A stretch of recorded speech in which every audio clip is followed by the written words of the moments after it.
Uh. Yeah.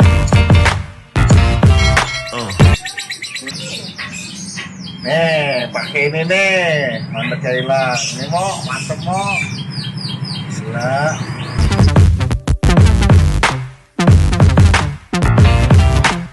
Ya, salam akar rumput Nusantara bersama lagi kembali dengan Yoga Channel. Ya, terima kasih teman-teman yang sampai saat hari ini masih tetap bergabung, dan yang baru bergabung juga terima kasih.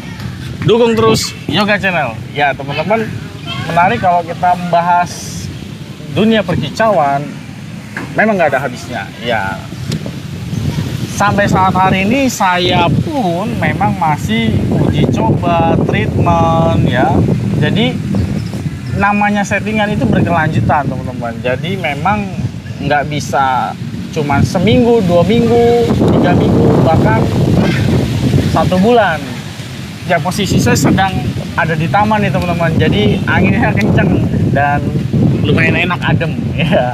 Ya, kembali ke settingan. Ya, untuk kali ini teman-teman, saya akan selalu menjawab pertanyaan dari rekan-rekan kicau yang komen di YouTube dan japri pribadi. Nah, untuk kali ini ada pertanyaan dari akun di YouTube namanya Unggul Rohman. Om, numpang tanya, kalau ngembun malam jam 7 sampai jam 10 apa sama efektifnya saat embun subuh? Salam pemula. Jadi Om akunnya itu Unggul Rohman nanya tentang settingan murai embun jam 7 sampai jam 10 malam, apakah efektifnya sama dengan embun pagi jam 4, jam 5 gitu ya. Nah, teman-teman harus dipahami bahwa konsep pengembunan itu untuk apa gitu ya. Ini versi saya. Jadi kalau misalkan teman-teman punya pandangan yang berbeda, kalau misalkan punya pandangan settingan yang berbeda, ya nggak apa-apa gitu. Karena kan di sini kan kita punya cara pandang, cara kita memandang untuk melihat settingan. Nah, ini kalau versi saya gitu. Kalau saya, proses pengembunan itu efektif ketika pagi teman-teman. Pagi jam 4 ke bawah, setengah 5, jam 5, setengah 6 itu pengembunan gitu ya. Tapi kalau misalkan ditanya jam 7 sampai jam 10 apakah itu embun, apakah itu efektif? Kalau untuk pengembunan, kalau saya, karena gini, saya kan settingan murai itu kan tiap hari hampir mandi ya. Kalau burung tua, kalau burung muda enggak. Kalau tiap hari mandi, apalagi burung-burung yang over kenceng. Over kenceng itu maksudnya contohnya ekor hitam, balak gitu ya. Itu kan butuh mandi malam terus.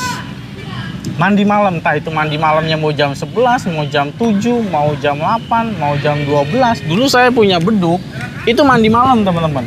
Nah, ketika saya punya ekor putih, biasanya habis maghrib itu kadang-kadang saya mandiin cepuk gitu ya. Saya mandiin cepuk. Jadi ketika saya mandiin malam, itu kan sebenarnya untuk kestabilan murai ketika kondisinya udah semakin mapan, harus sering mandi sore. Kalau sore nggak sempet ya berarti kan malam gitu kan, mau nggak mau gitu kan, untuk menurunkan birahinya. Jadi dia itu stabil di situ. Nah, kenapa saya tidak kurang setuju ketika embun jam 7 sampai jam 10 itu efektif? Karena gini, saya kan niatnya mandi malam itu kan untuk menurunkan.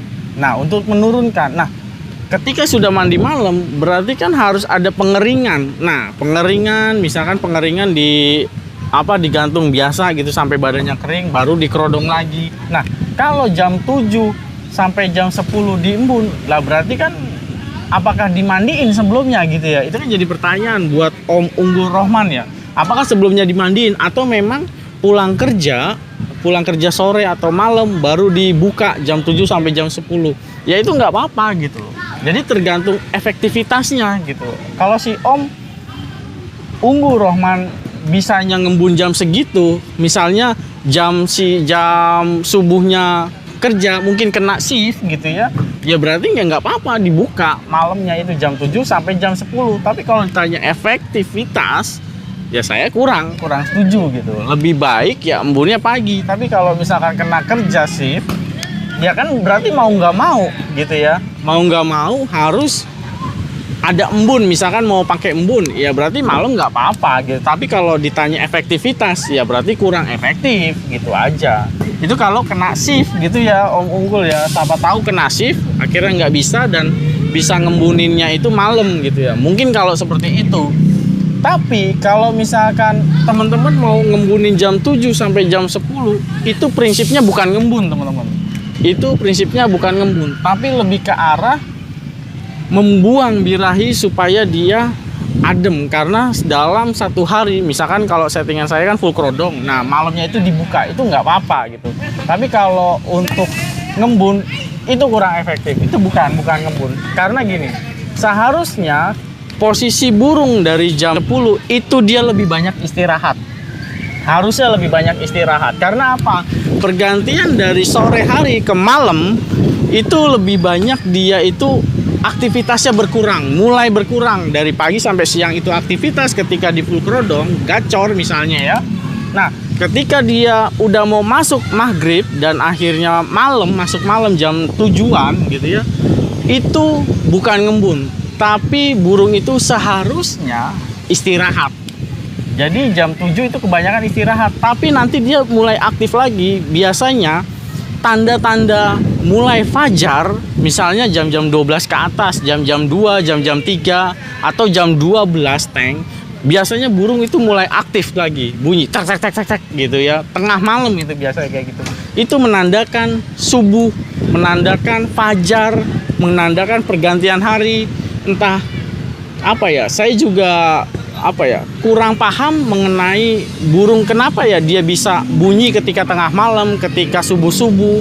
Mungkin kalau saya lihat karena ada angin embun tengah malam. Angin malam itu menandakan suatu pergantian hari, dan itu biasanya seperti ayam juga kan. Ayam kenapa bisa berkokok ketika tengah malam atau mungkin pengen subuh ya, karena penanda bahwa sudah berganti hari. Begitu juga burung teman-teman. Nah, kalau ditanya efektivitas embun, saya kurang setuju jam 7 sampai jam 10, terkecuali kalau si Om Unggul Rohman ini kena shift dan akhirnya mau nggak mau harus bisanya jam segitu. Ya nggak apa-apa kalau kena shift 3 mungkin ya nggak apa-apa Om. Tapi kalau saya fungsinya itu lebih berkurang sih, lebih bagus ya embunnya subuh gitu. Namanya embun jam-jam subuh gitu ya Om ya. Mungkin itu aja Om. Jadi kurang lebihnya saya mohon maaf kalau ada kata-kata yang salah. Semoga bisa diterima ya Om ya. Om Unggul Rohman lebih efektif subuh daripada malam hari, kecuali kena shift, kena kerja gitu ya, baru ya mau nggak mau gitu. Tapi keefektivitasan ya kurang gitu aja sih fungsinya. Mungkin itu aja Om. Kalau ada tanya lagi bisa di komen. Kalau misalkan teman-teman mau bertanya lewat komen aja, nanti saya akan jawab satu-satu. Mungkin ya berurutan gantian gitu ya. Oh ya, di sini saya membagikan settingan murai itu berdasarkan pengalaman dan uji coba. Uji coba secara psikologi. Jadi saya bawakan ini secara psikologi karena mungkin dasar saya dari psikologi dan juga hobi saya di murai gitu. Kalau teman-teman punya perbedaan pendapat, perbedaan pandangan, bukan saya mau ngajarin, tetapi paling tidak teman-teman akar rumput itu bisa pada naik. Saya maunya seperti itu. Itu tujuan saya, supaya teman-teman akar rumput bisa berpikir dengan jernih, dengan gampang. Ternyata main murai itu sebenarnya tidak terlalu sulit kalau kita mengerti gitu ya. Mungkin itu aja Om. Kurang lebihnya saya mohon maaf. Terima kasih. Salam akar rumput Nusantara. Matur suwun. Terima kasih sudah nonton. Jangan lupa subscribe, like, dan komen. Matur suwun.